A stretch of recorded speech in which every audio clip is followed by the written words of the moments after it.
Hi, I'm Kingsley Ben-Adir and I'm here for my Rolling Stone UK cover shoot.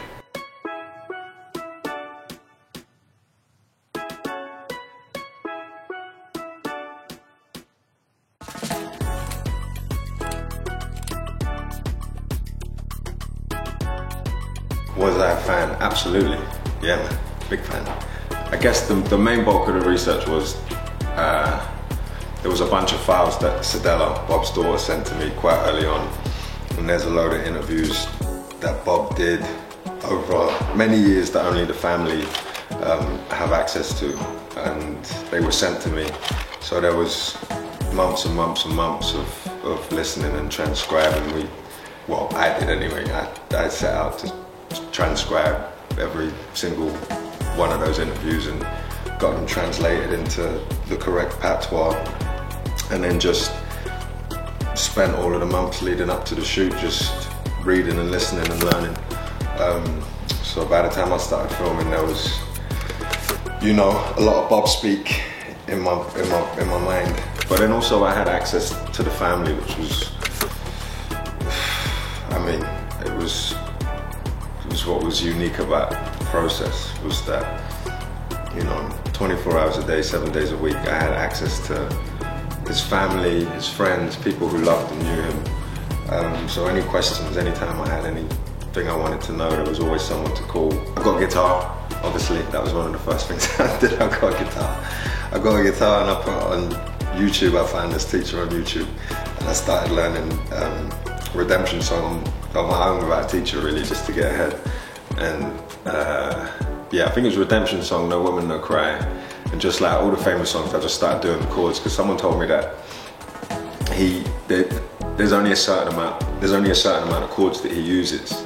So once you've got all those, you'll be able to play most of the songs, apart from Concrete Jungle, where there was a bit of fingering that was complicated. So yeah, it was the guitar, the transcribing of the interviews though, and you know, spending time in Jamaica with was a guy called Lega, and he was Bob's best friend from like 13 or 14. Yeah, he took me to Orange Street into his studio and walked me around, and yeah, it was insane. Like it was so mad. Like we had Neville Garrick there. Neville Garrick was one of Bob's best friends, and sadly we lost him a few weeks ago, and he was with us every day on set. He sat in the room in Bob's bedroom with him on Oakley Street when Bob lived in Battersea, and as Bob was sort of composing and writing songs, Neville was there with a notebook writing out the lyrics to all of the songs as they were sort of coming to life. Yeah, he's on stage with Bob all the time and was a part of that Exodus tour and all of the tours. And he was with us every day. He was always behind the camera, so like whenever I had a question or a thought, when he did that, it was like, we're good. If he was like, oh, you know, the research was it was ongoing, you know, it was until the last day. We were always talking about how to refine it and how to really kind of bring a real authenticity to it. I was very lucky because I was surrounded by Jamaicans and I was surrounded by all of Bob's loved ones, you know. My favourite song at the moment is probably So Jassé. It changed every couple of days. Every time I started learning a song or listening to an album, a new favourite song would, like, you know. But I think So Jassé, because it was the last song that we did, and it was the last couple of weeks in Jamaica. I just used to walk around Kingston late at night listening to Bob singing it in the live concert and trying to like get my mind and my mouth around how he was singing it. And it just stayed with me because it was like it was the last performance in Jamaica in front of thousands of Jamaicans, and yeah, I just love that song. I fell in love with certain phrases because, you know, I had Jamaicans in the family who would help me translate the text. And sometimes Bob, you just don't know what he's saying because he was kind of unique in that way.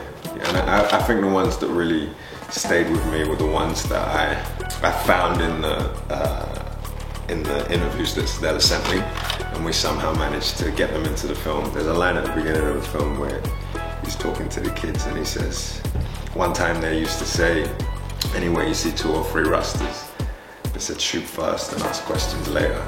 And I just thought that was like such an important line for the movie and like what Bob was going through and experiencing at the time, and just culturally like what it meant to be a Rasta, and the difficulty and the hardship they had. But yeah, I fell in love with it. And there was a moment early on when I realized that it wasn't a dialect. This wasn't a regional dialect. It wasn't like learning a Welsh accent or an American standard RP. It was really a language, and it was a language, and we needed to really respect that, because as far as I'm concerned, I may as well have been doing a movie in French. Like, patois is so complex.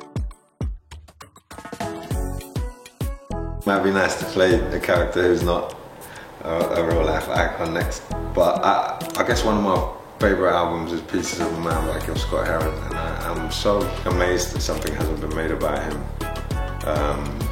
The godfather of rap, you know, like his influence. And Bob talks about Gil a lot, you know, in interviews.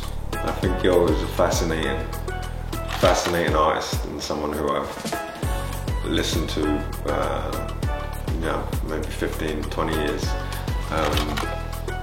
So I'd say Gil Scott-Heron is someone who I think a movie or a play or like something needs to be made about him, if it's not in the works already.